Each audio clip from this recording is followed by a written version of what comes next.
Life during the 1930s was rough for many people, and Alora Feazer's family was not spared from this cruelty. Her small family of four was affected by the Dust Bowl, a time where there was a drought that caused all of the fertile land to turn to dirt. The combination of dirt and wind led to horrible dust storms that affected many people. It became significantly harder to farm crops and live in these dust storms. With the combination of the Dust Bowl and the Great Depression, Alora's family was running out of money. Eventually, the bank foreclosed their farm and house, leaving them with nothing. They decided to travel west to California to have more success on a new farm. Once the family moved to California, they struggled to find jobs. Only Alora managed to find a job shortly after they arrived. Her husband wasn't as lucky. While at work in a can factory, Alora met Nancy, a single mother trying to provide for her son. Similarly to Alora, Nancy has had trouble financially. She had to stay in a Hooverville, or a poor area with small shelters.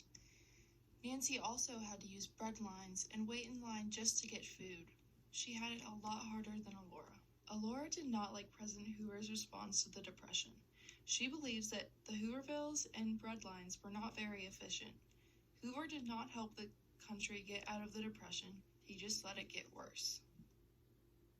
Thankfully, the New Deal implemented a lot of new programs to help stabilize the country. The Federal Surplus Commodities Corporation helped give extra food and supplies to those in need.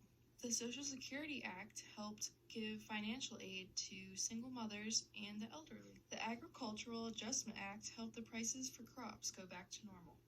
The Farm Credit Act helped farmers with their mortgage payments. Finally, the Bankhead-Jones Farm Tenant Act helped provide aid to farmers. Thanks to the New Deal and hard work from Alora, they could finally afford to buy a new farm in California.